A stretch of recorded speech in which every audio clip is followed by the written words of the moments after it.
Okay. The Bible clearly states na tignan po ninyo ang mga pagsubok sa buhay ninyo. Parang ganun yung nakalagay eh. Look at these things as an opportunity to do good. May hint na po kayo. This is not a good day for me. Oh my. Ano ko ba sasabihin? God is good all the time. Jesus is good all the time. But, isa ito sa mga araw na paggising ko pa lang, stress, iniisip mo yung, alam niyo po ba yun, yung you are expecting something na maayos kahapon, then hindi nakipag-coordinate yung mga kasama mo, palpak. Ang pinaka-easiest, sa totoo lang po, isang normal na tao, I cannot detail it here, but ang isang pinaka-easiest na magagawa mo, kung ikaw ang nasa sitwasyon kung magalit, mabuwisit, totoo yan, ma-piss off ka. Yung inasahan mo, and then, I later found out na wala pala kaming hinihintay dahil hindi kino-ordinate nung inaasahan namin. What do you think? Magpapasko pa naman. So, yeah, sabi ko, Panginoon, you are my rest. Ikaw ang gumabay sa akin dahil kaninang umaga po talagang isip ko, wala. Tapos may mga ginagawa pa ako. May mga kailangan kang gawin, mga trabaho.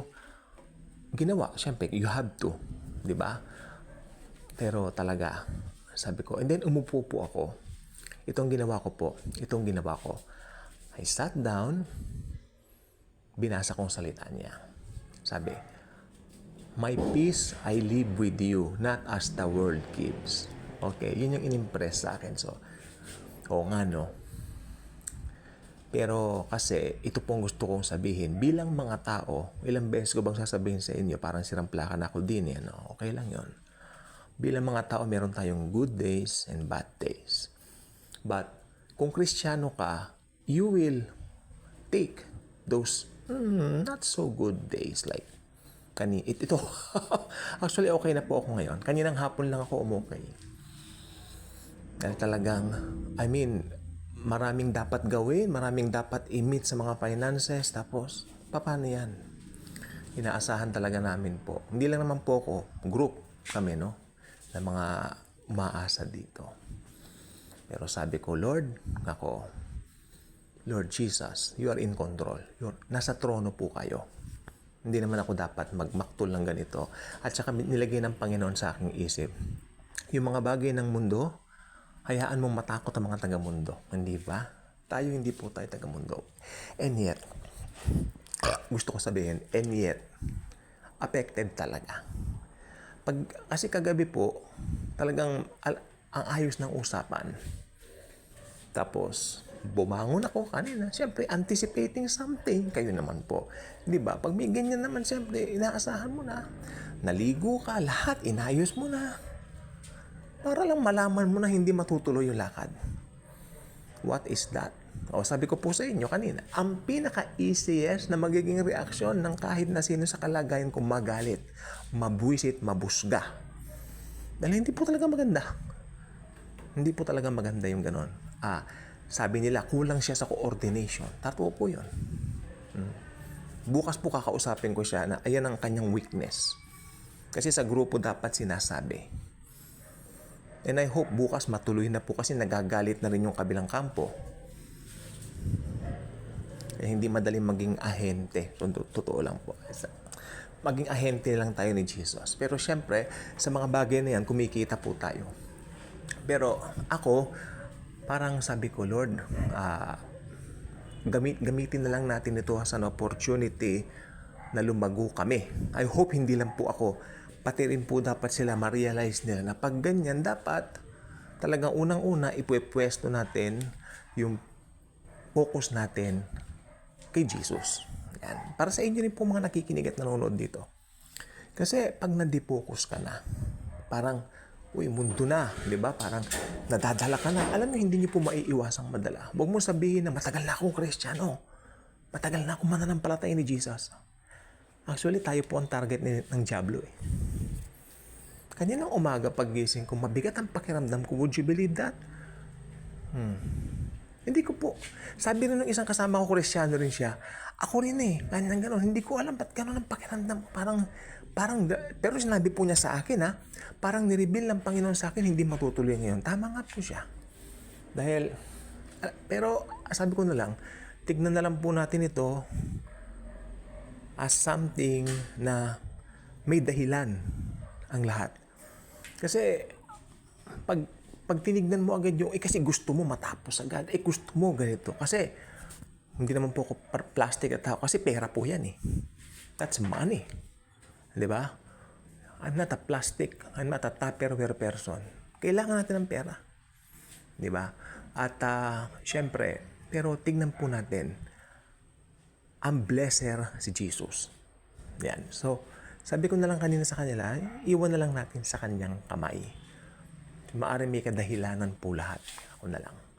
Pero sa totoo lang po, I'm upset. Hindi ko lang po pinakita rin sa ilang grupo kanina. Although, ito pong gusto ko sabihin sa inyo, kung meron po mga ganyan na nararanasan kayo,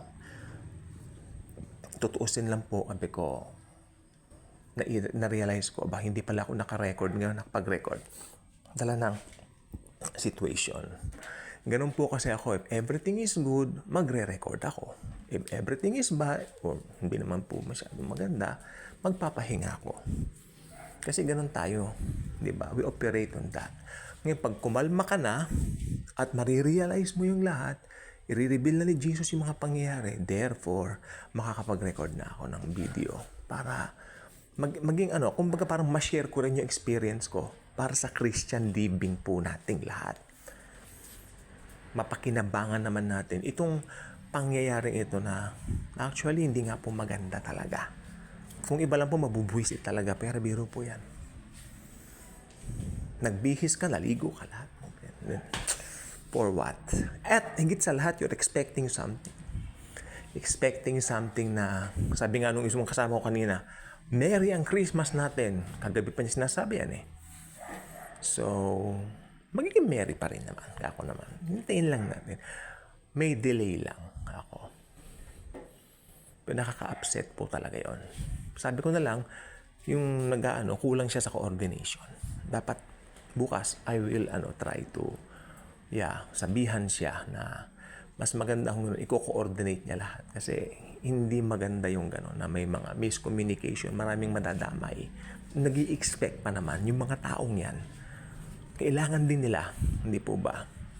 So, tayo mga Kristiyano naman, meron naman tayong tinatawag na patience. Actually, na-practice ko naman po. Kaya lang talagang bilang tao, this is not a good day. Everything is fine naman. Maraming blessings, oo, pero siyempre may hinihintay talaga tayo. Matagal na po kasi ito. Akalain nyo, inayos namin ang papeles, hinintay namin yung mga papeles na ipapadala mula abroad. Ganito lang, di ba? O kung kayo lang, nabwisit na kayo eh. But ako, sabi ko, Lord, I choose to dwell on your embrace. Kasi kailangan yung embrace ni Jesus sa atin. Yung grace niya, lumago. Lord, thank you ako. Dahil itong araw na ito, it's a good day pa rin. God is good all the time, may kanta. Lahat, sa bawat araw, wala siyang ginawang pangit na araw. Pero tayo kasi mga tao lang po tayo, nasa laman pa rin po tayo. Nandito pa rin po tayo sa period or process ng sanctification natin. Sabi naman ni Jesus, wait lang mga anak, I have a better plans for all of you. So, yan lang po. I hope naman kayo anong tawag ba dito? Makinabang ngayon, ang gusto kong sabihin, hinahanap po yung salitang yan. Makinabang dito sa pangyayaring ito sa aking buhay. The Lord intended me to siguro to experience this para maibahagi ko rin naman sa inyo. Kasi siguro may mga viewers po dito na experiencing the same thing. So, malaking pakinabang din po sa inyo pag narinig naman po ninyo ang mga eksperyensya kung ito. Kaya kung hindi pa kayo subscriber sa channel na ito, I invite you to do so. Click the notification bell, share this video, share the wonderful love of the Savior, the Lord Jesus Christ. Thank you, and as always and forever, Jesus truly loves us all.